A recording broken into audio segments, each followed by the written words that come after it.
지난주에 우리는 세 남자가 아브라함 앞에 갑자기 나타난 부분부터 보기 시작했습니다. 아브라함은 그의 장막으로 그들을 데리고 들어갔고 그들은 앉아서 준비한 음식을 먹었습니다. 이들이 사람인지 천사인지 아니면 그 어떤 존재인지에 관한 수많은 논쟁들이 있습니다. 그들이 어떤 존재이든 간에 파악하기 어려운 매우 초자연적인 일이 지금 일어나고 있습니다. 제 개인적인 의견을 이야기하는 것을 용서해 주시기 바랍니다. 제가 여러 번 말씀드렸습니다만 삼위일체라는 교리 있잖아요. 일반적으로 하나님이 아버지와 아들과 성령으로 구성되어 있다고 하는 거예요. 저도 한편으로는 온전히 이해하고 동의하는 개념이기는 합니다만 하나님의 현현이 이 셋 중 반드시 하나에 해당한다고 주장하는 것에 대해서는 동의할 수 없습니다. 하지만 이 세 남자의 이상스러운 방문이 하나님의 세 가지 신성을 나타내는 모델이지는 않을까 하는 생각은 듭니다. 그럴지도 모릅니다. 하지만 기독교의 전통으로 만들어 놓은 삼위일체를 이 이야기의 세 남자에게 적용한다면 얘기가 엄청 꼬이고 맙니다. 한 예로 성령이 육체의 모습을 하고 나타났다는 말을 들어본 적이 있습니까? 전통적인 기독교 관점으로는 하나님께서 육체적인 모습을 하고 나타나신 것은 무조건 예수님이라고 추측합니다. 그럼 아브라함 앞에 예수님 세 분이 서 있는 건가요? 아니라면 이 세 분은 삼위일체 중 어느 분에 해당하는 걸까요? 몇 가지 물어볼게요. 불타는 떨기나무는 무엇이었나요? 하나님의 영광이라고 불리우는 건 무엇이며 광야에서 이스라엘을 인도한 그 구름은 무엇이었습니까? 하갈 앞에 나타나서 자신을 전능하신 하나님이라고 했던 하나님의 사자는 누구입니까? 야곱과 씨름을 한 자는 누구입니까? 그리고 여호와라고 추정하게 만드는 정체를 알 수 없는 이 세 남자는 어떻게 설명하여야 하는 겁니까? 우리가 하나님의 현현을 인위적으로 삼위에만 국한시키는 것은 우리 스스로에게 아주 이롭지 못한 행동이라고 생각합니다. 이런 시도는 로마 캐톨릭화된 기독교회의 교리를 정당화시키려는 것이었습니다. 하나님을 어떻게든 어느 한계에 집어넣으려고 하는 시도는 솔직하게 말씀드려서 매우 멍청한 짓이라고 봅니다. 그분은 우리가 가늠하지도 못하는 방법으로 존재하십니다. 그분은 우리가 들어갈 수 없는 차원에 계시는 분입니다. 이런 육체를 가지고는 갈 수 없는 차원의 세상입니다. 우리는 하나님의 아주 작은 일부분만을 감지할 수 있습니다. 하지만 그렇기 때문에 우리가 평안할 수 있을 겁니다. 그러니까 신비한 것은 신비한 채로 두어야 합니다. 예언자들이 먼 미래에 대한 환상을 보았습니다. 요한 같은 사람은 하늘나라를 들여다보기도 했습니다. 그리고 그것들을 사람들에게 어떻게 묘사해야 할지 매우 난감해했습니다. 그들은 친숙한 것들을 비유로 쓸 수밖에 없었습니다. 동물이나 보석, 광석, 불, 별이나 달 같은 것이요. 다른 도리가 없잖아요. 그들이 본 것은 영적 세계에 존재하는 것들이고 인간 세상에서는 찾을 수가 없는 것들입니다. 그가 영적 세계가 아닌 먼 미래를 보았다 해도 그 당시에는 존재하지 않는 아직 발명되지도 않은 물건들을 보았을 것 아닙니까? 이 경우도 비슷하다고 봅니다. 분명히 하나님만 아시는 어떤 일이 벌어졌는데 그것을 표현할 단어가 없는 것이지요. 그래서 저자는 할 수 있는 한 최선을 다해서 쓴 것이 이것이었던 겁니다. 미래의 어느 작가가 써놓은 글을 우리가 읽는다면 현재를 사는 우리들이 이해할 수 없는 것들도 있지 않겠습니까? 아브라함 역시 무슨 일이 일어나고 있는지 이해할 수 없었을 것이라고 봅니다. 하지만 실제로 눈앞에 이 사람들이 서 있었고 그 일은 실제로 일어난 일이었고 또 그들이 말한 그대로 사실이 되었습니다. 말한 대로 다 되었습니다. 그럼 다시 우리가 알만한 육체적인 이야기로 돌아가 봅시다. 창세기 18장 9절부터 끝까지 읽겠습니다. CJB가 있으시면 18페이지입니다. 그들이 아브라함에게 이르되 네 아내 사라가 어디 있느냐? 대답하되 장막에 있나이다. 그가 이르시되 내년 이맘때 내가 반드시 내게로 돌아오리니 내 아내 사라에게 아들이 있으리라 하시니 사라가 그 뒤 장막문에서 들었더라. 아브라함과 사라는 나이가 많아 늙었고 사라에게는 여성의 생리가 끊어졌는지라. 사라가 속으로 웃고 이르되 내가 노쇠하였고 내 주인도 늙었으니 내게 무슨 즐거움이 있으리요. 여호와께서 아브라함에게 이르시되 사라가 왜 웃으며 이르기를 내가 늙었거늘 어떻게 아들을 낳으리요 하느냐. 여호와께 능하지 못한 일이 있겠느냐. 기한이 이를 때에 내가 내게로 돌아오리니 사라에게 아들이 있으리라. 사라가 두려워서 부인하여 이르되 내가 웃지 아니하였나이다. 이르시되 아니라 내가 웃었느니라. 그 사람들이 거기서 일어나서 소돔으로 향하고 아브라함은 그들을 전송하러 함께 나가니라. 여호와께서 이르시되 내가 하려는 것을 아브라함에게 숨기겠느냐. 아브라함은 강대한 나라가 되고 천하 만민은 그로 말미암아 복을 받게 될 것이 아니냐. 내가 그로 그 자식과 권속에게 명하여 여호와의 도를 지켜 공의와 정의를 행하게 하려고 그를 택하였나니 이는 나 여호와가 아브라함에게 대하여 말한 일을 이루려 함이니라. 여호와께서 또 이르시되 소돔과 고모라에 대한 부르짖음이 크고 그 죄악이 심히 무거우니 내가 이제 내려가서 그 모든 행한 것이 과연 내게 들린 부르짖음과 같은지 그렇지 않은지 내가 보고 알려하노라. 그 사람들이 거기서 떠나 소돔으로 향하여 가고 아브라함은 여호와 앞에 그대로 섰더니 아브라함이 가까이 나아가 이르되 주께서 의인을 악인과 함께 멸하려 하시나이까. 그 성 중에 의인 50명이 있을지라도 주께서 그곳을 멸하시고 그 50의인을 위하여 용서하지 아니하시리이까. 주께서 이같이 하사 의인을 악인과 함께 죽이심은 부당하오며 의인과 악인을 같이 하심도 부당하니이다. 세상을 심판하시는 이가 정의를 행하실 것이 아니니이까. 여호와께서 이르시되 내가 만일 소돔 성읍 가운데에서 의인 50명을 찾으면 그들을 위하여 온 지역을 용서하리라. 아브라함이 대답하여 이르되 나는 티끌이나 재화가 싸우나 감히 주께 아뢰나이다. 50의인 중에 5명이 부족하다면 그 5명이 부족함으로 말미암아 온 성읍을 멸하시리이까. 이르시되 내가 거기서 45명을 찾으면 멸하지 아니하리라. 아브라함이 또 아뢰어 이르되 거기서 40명을 찾으시면 어찌하려 하시나이까. 이르시되 40명으로 말미암아 멸하지 아니하리라. 아브라함이 이르되 내 주여 노하지 마시옵고 말씀하게 하옵소서. 거기서 30명을 찾으시면 어찌하려 하시나이까. 이르시되 내가 거기서 30명을 찾으면 그리하지 아니하리라. 아브라함이 또 이르되 내가 감히 내 주께 아뢰나이다. 거기서 20명을 찾으시면 어찌하려 하시나이까. 이르시되 내가 20명으로 말미암아 그리하지 아니하리라. 아브라함이 또 이르되 주는 노하지 마옵소서. 내가 이번만 더 아뢰리이다. 거기서 10명을 찾으시면 어찌하려 하시나이까. 이르시되 내가 10명으로 말미암아 멸하지 아니하리라. 여호와께서 아브라함과 말씀을 마치시고 가시니 아브라함도 자기 곳으로 돌아갔더라. 9절은 우리가 성경에서 흔히 볼 수 있는 화법인데요.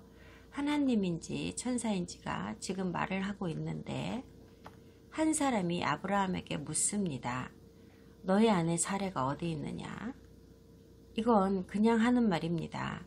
사라 이야기로 주제를 돌리기 위해 말을 꺼낸 것뿐이죠. 이 남자들이 몰라서 물은 게 아닙니다. 사실 영적 존재들은요, 특별히 하나님은요, 우리 인간들과 소통하기 위해서는 수준을 좀 낮추어서 약간 멍청하게 굴어줄 필요가 있습니다. 그래서 하나님과 천사에 대하여 묘사할 때에는 이런 식의 미사여구적이고 비유적인 표현이 자주 등장하는 것을 봅니다. 하나님이나 천사들이 인간의 특징이나 불완전함, 결함, 그리고 약한 모습 등에 비유되어 쓰여 있는 것을 보고 걸려 넘어지지 않으시길 바랍니다. 이제 이 신비로운 방문에 대한 목적이 등장합니다. 이들 중 한 명이 아브라함에게 내년 이맘때 다시 오마하고 말씀하시고 그때에는 사라에게 아들이 있을 거라 합니다. 하나님이 아브라함에게 아들을 주시겠다고 말씀하신 약속이 한 단계 한 단계씩 이루어지고 있습니다. 제일 처음에 창세기 12장 2절에서 하나님께서 아브라함에게 그가 큰 나라를 이룰 것이라고 말씀하셨고 아브라함에게 많은 자손이 있을 거라고 하셨습니다. 두 번째로 창세기 15장 4절에서 하나님께서 아브라함에게 상속자를 약속하셨고 그것은 내게서 난 자라야 한다고 말씀하셨습니다. 세 번째로 창세기 17장 16절에서 하나님께서 아브라함의 아내 사라가 그에게 아들을 낳아줄 것이라고 하셨습니다. 그리고 이제 창세기 18장 10절에 와서 이 모든 약속이 이루어질 시간이 된 것입니다. 이제 기본적이면서도 품격 있는 하나님의 원리가 드디어 활동 궤도에 올랐습니다. 하나님께서 주시는 각 약속은 먼저 주신 약속들 위에 차곡차곡 쌓인다는 원리입니다. 각 계약들은 먼저 이루어진 계약 위에 차곡차곡 얹히게 됩니다. 새 언약과 새 계약은 먼저 있던 것을 철회하고 대체하기 위해 주시는 게 아닙니다. 성경은 그렇게 말씀하시지 않으십니다. 먼저 있던 것에 더해서 다음 단계의 새로운 수준의 것이 플러스 되는 것입니다.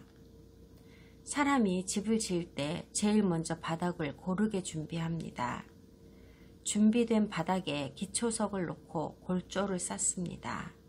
쌓은 골조 때문에 이제 더 이상 그 땅바닥은 보이지 않습니다. 하지만 그 땅바닥은 거기 그대로 있습니다. 그 기초석과 골조 위에 이제 1층이 만들어집니다. 기초석이 거기 있었지만 이제 더 이상 보이지 않게 됩니다. 하지만 그것도 여전히 거기 있습니다. 1층 위에 2층이 얹어지고 그 위에 또 얹어지고 합니다. 먼저 쌓은 것 위에 다음 것이 얹어집니다. 바닥을 고르지 않으면 기초석과 골조를 세울 수 없고 골조를 세우지 않으면 1층을 만들 수 없고 1층이 없으면 2층을 올릴 수 없습니다. 어떤 사람이 신통하게도 철골 골조를 바친 후에 먼저 고른 땅바닥을 빼버렸다고 한다면 전체 건물이 무너지지 않겠습니까? 그런 것을 일컫는 말이 있지요. 싱크홀이라고요. 만약 그 기초를 조금이라도 당겨서 움직이려고 한다면 모든 건물이 무너져 버립니다. 1층의 위치를 조금이라도 바꾸려고 시도하다가는 건물이 붕괴되는 참사를 겪게 될 겁니다. 각 층은 먼저 만들어진 층이 건재해야 비로소 견고하게 서게 됩니다. 하나를 빼면 무조건 모두 무너집니다. 하나님의 계약이 이런 구조입니다. 이 예와 똑같이 메시아께서 말씀하신 새 언약은 먼저 있던 것 위에 세워진 것입니다. 새 언약은 혼자 서지 못합니다. 새 계명은 먼저 있던 것에 의존합니다. 새 계명은 먼저 있던 계명의 완성입니다. 각 계명은 먼저 주신 계명 위에 세워지는 것입니다. 하나님께서 아브라함에게 말씀하신 상속자의 언약은 하나님의 뜻이 단계별로 이루어진다는 패턴을 확립하여 주신 언약입니다. 누구나 그렇겠지만 사라도 이 세 사람의 출현을 매우 신기하게 생각했습니다.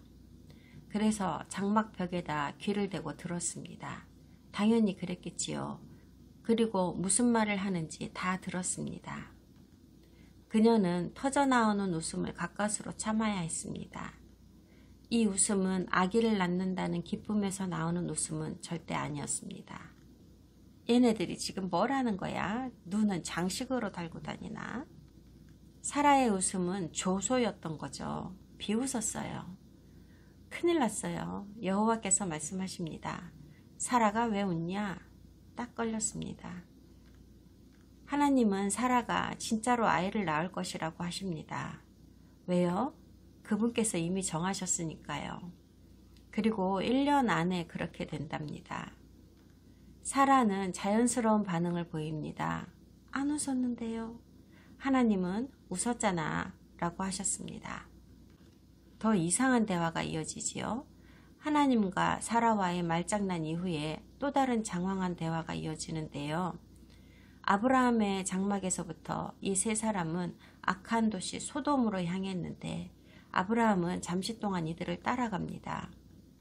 17절부터 19절에 거쳐서 성경에서는 아주 보기 힘든 장면이 벌어집니다. 하나님의 생각을 들여다볼 수 있는 장면이라고도 할 수 있을 것 같습니다. 하나님의 결정 뒷면에는 어떤 이유가 있는지를 살짝 엿볼 수 있습니다. 여러 번 말씀드렸지만 우리는 성경에서 왜라는 질문에 대한 답을 찾으려고 하기보다는 패턴을 찾아야 한다고 했죠.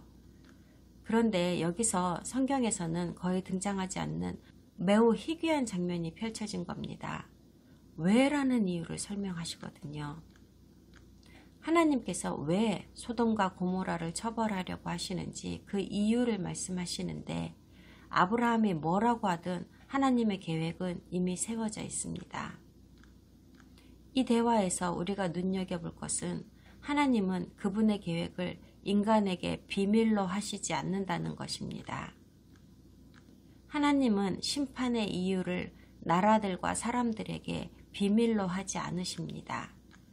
하나님은 축복하시는 이유도 비밀로 하지 않으십니다. 또 주위에서 보실 것은 하나님께서 그분의 계획을 드러내시는 것은 오직 히브리인을 통하여서라는 것입니다. 여기 최초의 히브리인인 아브라함 때부터 줄곧 말입니다. 하나님께서 소돔을 파괴하시려 한다는 것을 아브라함이 알아냈습니다. 그의 조카 롯이 사는 곳입니다. 그는 하나님과 전형적인 중동식 협상을 벌입니다. 그런데 우리는 이 대화에서 여러 가지 이슈를 보게 됩니다. 첫 번째로 아브라함은 자신보다 남을 더 걱정하고 있습니다. 두 번째로 하나님께서 정의하시는 정의와 의가 무엇인지를 엿볼 수 있습니다. 세 번째로 하나님이 정의를 실현하시거나 응징을 하실 때 우리는 그분의 은혜를 구해야 한다는 것을 눈치챌 수 있습니다. 네 번째는 매우 놀라운 것입니다. 잘 들으세요. 회개는 소돔 이야기에서 전혀 상관이 없는 것이었습니다. 회개는 또한 노아의 홍수 때에도 전혀 언급되지 않았습니다. 여러 번 말씀드렸고 많은 분들이 놀랐던 얘기이지만 죽어서 천국에 간다는 개념은 구약성서에는 없는 개념입니다. 그리고 사실 회개에 대한 개념도 창세기에서 아직 한 번도 나타나고 있지 않습니다. 지금까지는 그랬습니다만 창세기에서 이제 그 개념이 개발되기 시작합니다. 다만 지금까지 드러난 한 가지 이슈는 하나님께서 말씀하시는 정의는 인간의 행동에 의해 결정되는데 그 행동이 하나님의 눈에 의로운 것이어야 한다는 것입니다. 의로운 자는 의로운 자로, 악한 자는 악한 자로 남습니다. 이 시점까지는 그랬습니다. 노아가 죄를 회개하였다는 말씀을 찾을 수 없었고 아브라함이 죄를 회개하였다는 말씀도 우리는 찾지 못했습니다. 아브라함이 여호와께 물어본 것은 사람들이 죄를 회개하고 악에서 돌아선다면 어떻게 하시겠냐는 것이 아니었습니다.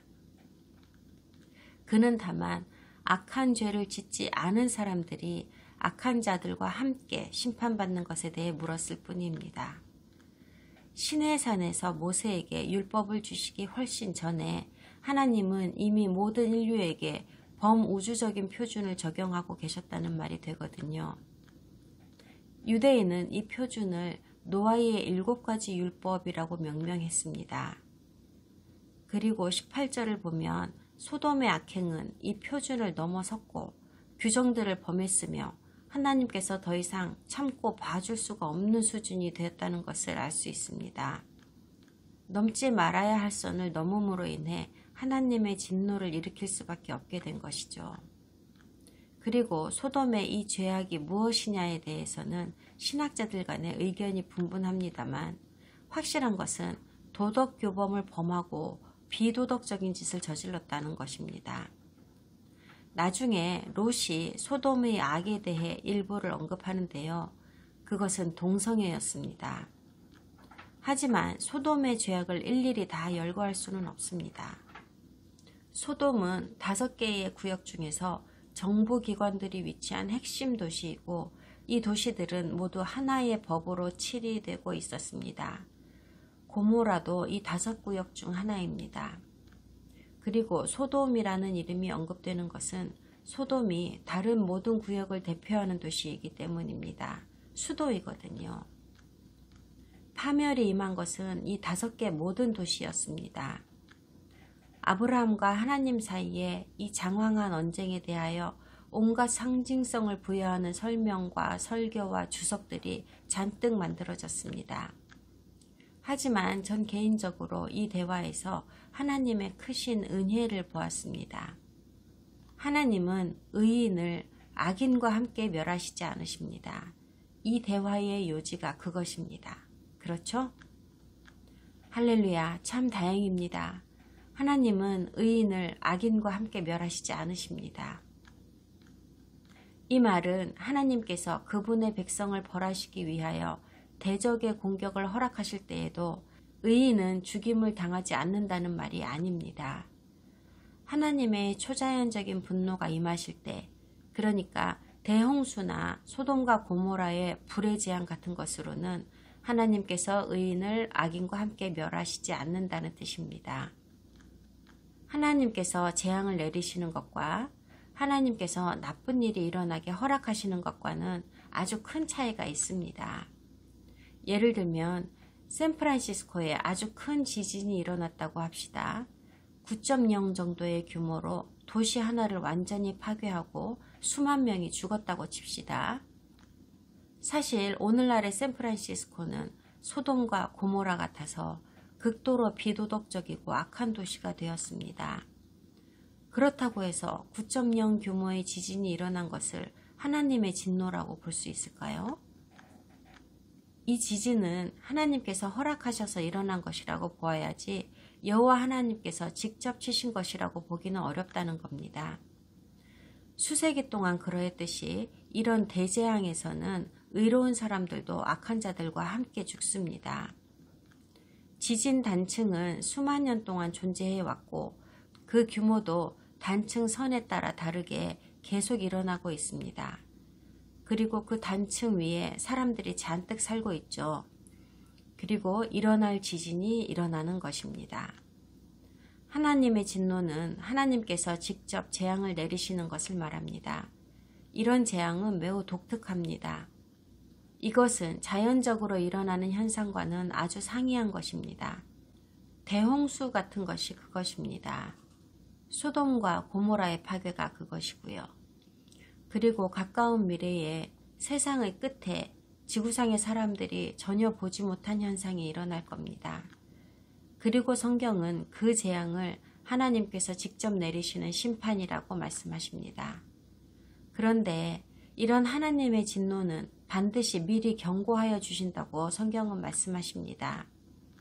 비밀도 아니고 갑자기 임하는 것도 아닙니다. 사실 그분의 백성들은 그것이 일어나기를 기대하고 있습니다. 그리고 하나님의 진노의 전형적인 특징은 의인을 악인에게서 갈라내신다는 것입니다. 대홍수와 소돔과 고모라 재앙에 이 패턴이 적용되고 있는 것이고 우리는 이것과 똑같은 패턴을 계시록에서 볼 수 있습니다. 그리스도 안에 있는 사람들은 진노의 날에 악한 자들에게서 구별되어 하나님의 보호를 받을 것입니다. 사람들의 횡포에서 보호받는 것이 아닙니다. 히틀러라든지 적그리스도 같은 사람들 말이죠.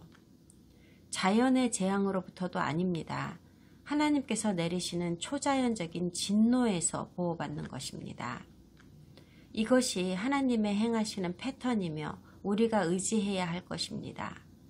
그런데 선지자들과 현인들이 자주 물었던 이해할 수 없는 또 다른 패턴이 하나 더 있습니다. 왜 하나님은 악인들이 흥하고 부하도록 허락하시는가 하는 것입니다. 언제나 그렇듯이 그 답은 정확히는 알 수 없지만 이것은 그들의 악한 행실이 하나님께서 정하신 어떤 수위에 도달하게 하시기 위함인 것 같고, 그들의 악한 행실이 하나님의 백성들에게 어떤 영향을 미치도록 하시기 위함인 것 같습니다. 그로 인해 하나님의 백성이 마침내 이득을 얻게 하려는 것이지요. 그러므로 의인에게도 나쁜 일은 일어남에도 불구하고 우리가 믿고 의지해야 할 것은 하나님은 초자연적인 재앙인 그분의 진노만큼은 악인에게만 부으시고 의인에게는 내리지 않으신다는 것입니다. 왜냐하면 하나님은 그런 분이 아니시기 때문입니다. 휴거는 하나님의 재앙이 부어질 이 땅에서 의인을 선별해서 걷어 올리시는 작업입니다. 남은 악인들은 하나님의 심판으로 멸망합니다. 19장으로 넘어가기 전에 소돔과 고모라의 파괴에 대해서 우리가 흔히 잘못 알고 있는 하나님과 아브라함의 대화에 대해 잠시 짚어드리겠습니다. 마지막 협상인 그 중에 10명이라고 한 부분입니다. 한 명이 아니었습니다. 10명에서 끝이 났어요. 성경의 나머지 부분에서 우리는 성회를 구성하는 최소한의 사이즈가 10명이라는 사실을 발견하게 됩니다. 오늘날까지도 유대인들은 최소한 10명이 모이지 않으면 기도를 하거나 예배를 올리지 않습니다. 이것을 히브리어로는 민얀이라고 합니다. 여호와 하나님께서 악한 자들 가운데에서 10명 민얀을 찾으면 그분의 심판을 내리지 않으시리라고 하십니다. 협상은 끝이 나고 33절에서 하나님께서 떠나가셨다라고 합니다. 사실 히브리어 원문에는 여호와께서 떠나가셨다라고 되어 있습니다. 여호와께서 무언가를 마음에 담고 가셨습니다. 그것이 무엇인지 다음 장에서 보시겠습니다. 그럼 창세기 19장을 보겠습니다. 처음 14구절을 읽겠습니다. 저녁 때에 그 두 천사가 소돔에 이르니 마침 롯이 소돔 성문에 앉아 있다가 그들을 보고 일어나 영접하고 땅에 엎드려 절하며 이르되 내 주여 돌이켜 종의 집으로 들어와 발을 씻고 주무시고 일찍이 일어나 갈 길을 가소서. 그들이 이르되 아니라 우리가 거리에서 밤을 새우리라. 롯이 간청하매 그제서야 돌이켜 그 집으로 들어오는지라. 롯이 그들을 위하여 식탁을 베풀고 무교병을 구우니 그들이 먹으니라. 그들이 눕기 전에 그 성사람 곧 소돔 백성들이 노소를 막론하고 원근에서 다 모여 그 집을 에워싸고 롯을 부르고 그에게 이르되 오늘 밤에 내게 온 사람들이 어디 있느냐 이끌어내라. 우리가 그들을 상관하리라. 롯이 문 밖에 무리에게로 나가서 뒤로 문을 닫고 이르되 청하노니 내 형제들아 이런 악을 행하지 말라. 내게 남자를 가까이 하지 아니한 두 딸이 있노라. 청하건대 내가 그들을 너희에게로 이끌어내리니 너희 눈에 좋을 대로 그들에게 행하고 이 사람들은 내 집에 들어왔은즉 이 사람들에게는 아무 일도 저지르지 말라. 그들이 이르되 너는 물러나라. 또 이르되 이자가 들어와서 거류하면서 우리의 법관이 되려 하는도다. 이제 우리가 그들보다 너를 더 헤아리라 하고 롯을 밀치며 가까이 가서 그 문을 부수려고 하는지라. 그 사람들이 손을 내밀어 롯을 집으로 끌어들이고 문을 닫고 문 밖의 무리를 대소를 막론하고 그 눈을 어둡게 하니 그들이 문을 찾느라고 헤매었더라. 그 사람들이 롯에게 이르되 이외에 네게 속한 자가 또 있느냐. 내 사위나 자녀나 성중에 내게 속한 자들을 다 성 밖으로 이끌어내라. 그들에 대한 부르짖음이 여호와 앞에 크므로 여호와께서 이곳을 멸하시려고 우리를 보내셨나니 우리가 멸하리라. 롯이 나가서 그 딸들과 결혼할 사위들에게 말하여 이르기를 여호와께서 이 성을 멸하실 터이니 너희는 일어나 이곳에서 떠나라 하되 그의 사위들은 농담으로 여겼더라. 19장에서는 18장에서 궁금해했던 것에 답을 얻을 수 있습니다. 아브라함에게 온 이 세 사람은 누구입니까? 이 중에 한 분은 분명히 하나님일 것이라고 우리는 생각했습니다. 그분의 이름인 유드헤이 바브헤이 여호와라는 문자가 히브리 성경 원본의 18장 3절에 정확히 쓰여 있습니다. 그리고 19장 1절에는 이 두 사람이 천사라고 번역되어 있습니다만, 그런데 여기에 쓰인 히브리어 말락을 반드시 천사로 해석할 필요는 없습니다. 말락은 그저 소식을 전하는 사람이라는 뜻이고, 거의 모든 성경에서 이 단어는 인간에게 사용되기 때문입니다. 항상 앞뒤 문맥을 잘 살펴서 말락이 어떤 뜻으로 쓰였는가를 판단해야 하며, 이 경우 그들의 눈을 멀게 하는 초자연적인 힘을 사용한 것으로 보아 우리가 생각하는 천사가 맞을 것이다 라고 해석하는 것이지요. 이제 매우 어려운 부분으로 들어갈 거니까 준비를 해주세요. 다음 주도 어려울 겁니다. 100여 년간 진실이라고 믿어왔던 신학과 교리에 정면으로 도전해 보려고 합니다. 인간이 만든 거의 모든 교리와 신학은 성경의 아주 작은 일부분만을 인용해서 사람들 입맛에 맞게 꾸며놓은 것들입니다. 이 사건을 통해서 우리는 여호와 하나님과 천사에 대해 무엇을 배울 수 있는지 알아보겠습니다. 하나는 천사는 물질적 차원의 육체를 입을 수 있다고 하는 겁니다.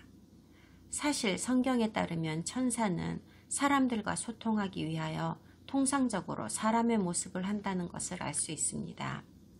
일반적으로 이 사람들은 처음부터 사람이라고 말하지 않고 천사라고 성경에서는 말하고 있습니다. 그리고 어떤 사람이 자기 앞에 선 자가 사람이 아니라 천사라는 것을 인지하였을 때는 두려움에 경직되어 곧바로 엎드리게 된다고 성경에서는 말씀하십니다. 그래서 천사가 사람의 모습을 하고 나타난다는 겁니다. 그러니까 그들은 사람은 아닙니다. 그런데 그들을 만나는 사람들이 그들을 보면 죽을 만큼 두려워하면서 제대로 대면하지를 못하니까 사람의 형상을 하고 나타나는 것이지요. 그런데 흥미로운 것은요, 기독교회는요, 모든 영적 존재를 다 천사라고 단정짓는 경향이 있다는 것입니다. 아니요, 그렇지 않습니다. 천사들, 그러니까 전령이나 사자 같은 말락은 사실 지위가 낮은 영적 존재로서 그들은 우리가 가지고 있는 자유의지 같은 것을 가지고 있지 않습니다. 그들은 하나님의 명령으로 특별한 소임을 수행하기 위하여 하늘에서 보내어진 존재입니다. 그들은 그 소임에 대해 자기들의 의견을 첨가할 권한이나 자유가 없습니다. 성경에서는 그렇게 말씀하십니다. 그래서 그들을 전령이라고 부르는 겁니다. 메시지를 만드는 자들이 아니라 그냥 전달하는 자들이에요. 그리고 여기에서 이들이 가지고 온 메시지는 파멸하라는 것이었고, 그 소임을 수행할 수 있는 가공할 만한 힘을 실제로 지닌 자들입니다. 따라서 천사는 특정 종류의 영적 존재들이며 어떤 영역에 제일 낮은 지위에 있는 자들인 것으로 보입니다. 이 영역에 제일 높은 지위에 있는 자들은 케루빔입니다. 이들은 하나님께 가장 가까이 위치한 종입니다. 이들은 하나님의 거룩하심을 지키는 자들이고 에스겔이 말한 여러 가지 얼굴과 날개를 가진 존재입니다. 케루빔은 천사가 아닙니다. 그들은 천사보다 높은 존재이며 천사들과는 다른 목적을 가진 자들입니다. 케루빔은 전령이라기보다는 경호원 같은 역할을 합니다. 케루빔은 왕의 근위대와 같이 가장 깊숙한 곳에서 왕을 경호하는 자들입니다. 그리고 또 다른 영적 존재들도 성경에서는 열거하고 있지만 지금은 다루지 않겠습니다. 제가 이 이야기를 하는 것은 모든 영적 존재를 다 천사라고 하는 단 하나의 카테고리로 묶지 마시라는 뜻에서입니다. 천사는 여러 가지 영적 존재들 중에 하나라는 것을 기억해 주세요. 자, 그럼 아브라함과 사라의 이야기에 등장하는 이 천사들과 같이 사람의 모습을 하고 있는 여호와는 어떻게 생각하십니까? 잠깐 멈추고 생각을 좀 해봅시다. 여호와께서 육체를 입으셨다면, 그것이 사람의 몸이라면 왜 그분은 예수님의 모습을 하지 않으셨나요? 아니면 예수님의 모습을 하고 있었던 걸까요? 다른 말로 하나님께서 입으신 사람의 모습은 다른 천사들이 입은 사람의 모습과 같다고 말씀하고 있는데요. 지금 여기 등장한 이 사람들은 세상을 사는 모든 인간들처럼 영아에서 시작해서 점점 자라나 어른이 된 자들인데, 어느 날 문득 하나님의 영에 의해 잠시 몸을 빌려준 그런 상황이 아닙니다. 이 사람들은 진정한 의미의 인간이 아니에요. 평범한 삶을 살고 있던 살과 피를 가진 사람에게 하나님의 영이 갑자기 들어가서 이 육신을 사용하여 아브라함에게 나타나서는 하나님이라고 말하는 상황이 아닙니다. 이들은 사람의 모습을 하기는 했지만 실제로는 전혀 존재하지 않았던 존재들입니다. 이들은 유령도 아닙니다. 그렇다고 자궁에서 나온 사람도 아닙니다. 그런데 살과 피를 가진 어떤 현현입니다. 하지만 예수님은 다르시죠. 여자에게서 태어나셨고 평범한 아이로 자라났고 결국에 유대 사회에서 유대인 남자로 성숙하셨습니다. 그분은 영아 때에 할례를 받으셨고 여기 앉아있는 여러분과 똑같이 한 명의 인간으로서 자신만의 독특한 개성을 가지셨던 진짜 남자 사람이었습니다. 트럼프나 김정은이 둘이나 셋이 있지는 않은 것처럼 그분 역시 나사렛에서 태어난 단 한 분 예슈아이시며 단 한 분 메시아이십니다. 앞으로도 영원히 그렇습니다. 예슈아께서는 아브라함 앞에 나타난 이 남자들같이 사람의 현현이 아니십니다. 또한 그분은 여러분이나 저 같은 보통 사람도 아니십니다. 전능하신 하나님께서 빌려 쓸만한 그런 육체가 아니십니다. 예수님은 인간 아버지가 없으십니다. 마리아는 남자와 성관계를 할 필요가 없었습니다. 하나님의 성령의 본질이 인간의 정자처럼 활동하였고 여호와의 순수한 요소가 마리아를 수태하게 하였습니다. 그리하여 이 합성물이 예슈아라 불리는 사람으로 태어난 겁니다. 예슈아의 더 정확한 히브리어 발음은 사실 야슈아입니다. 그리고 제가 합성물이라고 표현한 이유는 아버지는 신이시고 어머니는 사람이기 때문입니다. 야슈아께서는 이렇게 독특하신 분이십니다. 여호와께서 아브라함에게 사람으로 나타나신 것에 대해서 저는 어떤 결론도 내리지 않겠습니다. 어떤 결론을 도출할 만한 증거가 아무것도 없기 때문입니다. 하지만 제가 믿기로는 아브라함 앞에 나타난 이분은 예슈아는 아니었다는 것입니다. 성경이 이분을 여호와라고 분명하게 말씀하시기 때문입니다. 하지만 여호와와 이 두 천사의 영향력을 연구하지 않고 내버려 두는 것도 참 어려운 일입니다.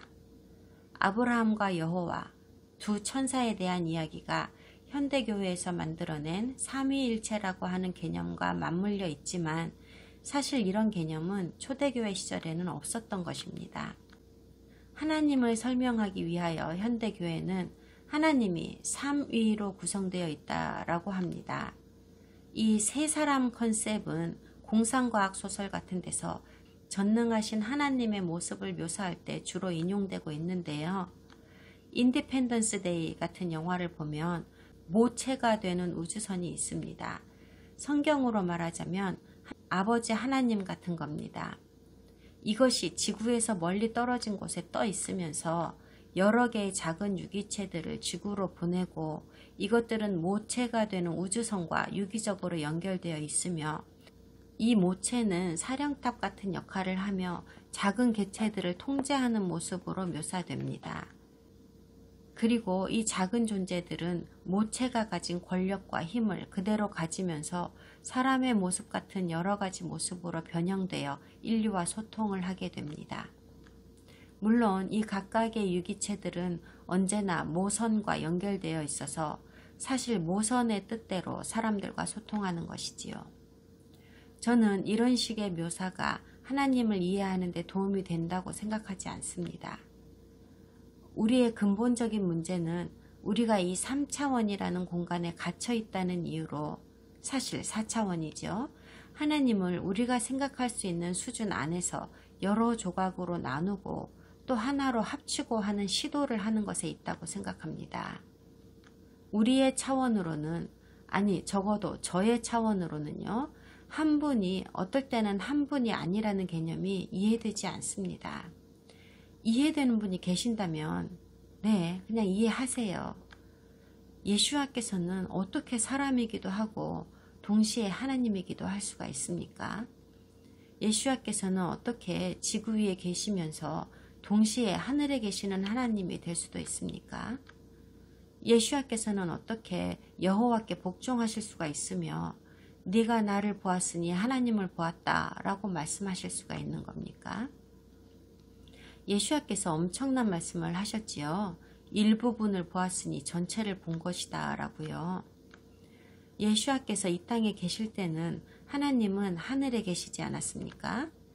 여호와께서 하늘에 계시면서 일부분은 지구에 있었기 때문에 그때는 그분이 완전하지 못하셨다는 말이 됩니까? 예수와께서는 그분이 아버지와 하나라고 하셨습니다. 어떤 식으로 하나라는 겁니까? 저는 지금 아버지 하나님, 아들 하나님, 그리고 성령 하나님이라는 교리에 도전하고 있는 것이 아닙니다. 저는 이런 생각이 우리에게 소개된 이후로 너무나 견고하게 자리를 잡은 나머지 기독교인들이 이것을 지나칠 만치 고집스럽게 붙들고 있는 것을 지적하고 있는 겁니다. 삼위일체를 부인하면 이단이라고요? 그런 신학과 교리를 너무나 고집스럽게 붙들고 있었기 때문에 그 교리에 맞추기 위해서 성경의 일부 구절을 히브리어 원본과는 다르게 해석하고 번역해야 하는 일도 생겼습니다. 가장 큰 과오는 하나님의 이름에 대한 오류였습니다.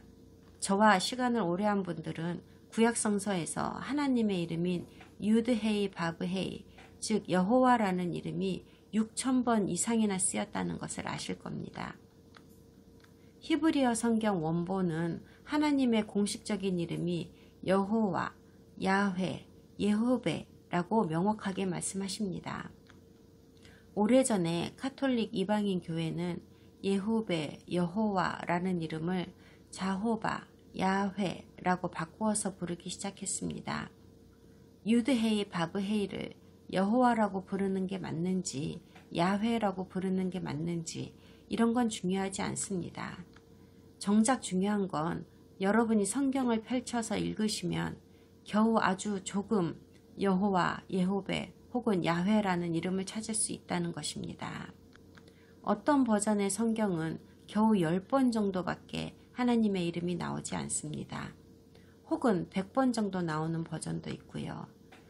히브리어 원본에 있던 하나님의 이름 중 나머지 5,900번은 다 어디로 간 건가요? 하나님의 이름은 주님이나 하나님으로 대체되었습니다. 왜 이렇게 되었는지가 중요한 게 아니라 지금 제가 말씀드리는 것이 사실이라는 걸 아는 것이 중요합니다. 저는 지금 어떤 새로운 사실을 설파하거나 급진적인 말을 하고 있는 게 아닙니다. 성경학자들에 의해 논의되지 않은 사안도 아니고 비밀도 아닙니다. 여러분이 직접 공신력 있는 히브리어 구약성경을 뒤져서 하나님의 이름인 유드헤이 바브헤이가 정말로 몇 차례나 쓰여 있는지 한번 세어보세요. 자, 그러면 여호와는 과연 누구이며 무엇이냐에 대한 질문이 나오게 됩니다. 오늘은 만족할 만한 답을 찾을 수 없겠지만요. 여호와께서는 아버지 하나님인가요? 우리가 하나님을 아버지 하나님, 아들 하나님, 성령 하나님으로 나눈다고 한다면 말이죠. 아니면 여호와는 이 세 존재가 합쳐진 종합적인 하나님을 일컫는 말인가요? 세 분을 다 더한 분의 이름인가요? 하나님의 이름은 여호와 외에도 아주 많이 있지요. 다른 것들은 사실 모두 타이틀입니다만 그 중에서도 엘샤다이가 가장 오래된 것입니다. 전능하신 하나님입니다. 하나님의 이름이 성경에서 별로 특별하지 않은 이름인 주님이나 하나님으로 대체된 것을 별로 중요하게 생각하지 않았다는 것이 문제입니다. 그런데 여호와 하나님도 주님이라고 하고 예슈아도 주님이라고 하면 누군가 주님이라고 말할 때는 누구를 말하는 게 됩니까? 예슈아? 아님 여호와? 아들인가요? 아버지인가요? 그래서 주님이라는 단어를 쓰면 아버지 하나님과 아들 하나님, 즉 메시아의 구별이 사라지게 되고 맙니다. 신약 성서에서는 예슈아를 늘 주님이라고 표현했는데 구약의 예언서 중에는 메시아를 언급하는 부분도 모두 주님이라고 번역을 해놓았습니다. 그래서 이 부분에 예슈아라는 이름을 넣었더니 앞뒤 문맥이 너무나도 완벽하게 뜻이 맞아떨어지는 것처럼 보였습니다. 사실 수세기에 걸쳐 이런 식으로 진행되어 왔던 겁니다. 그래서 결국 우리는 마지막 날의 예언에 대해서 하나님 아버지와 예슈아 두 분 중 어느 분이 더 영향력을 발휘하게 되는 건지를 전혀 모르게 되어버렸습니다. 전혀 도움이 되질 않았던 거죠. 다음 주에 이어서 하겠습니다.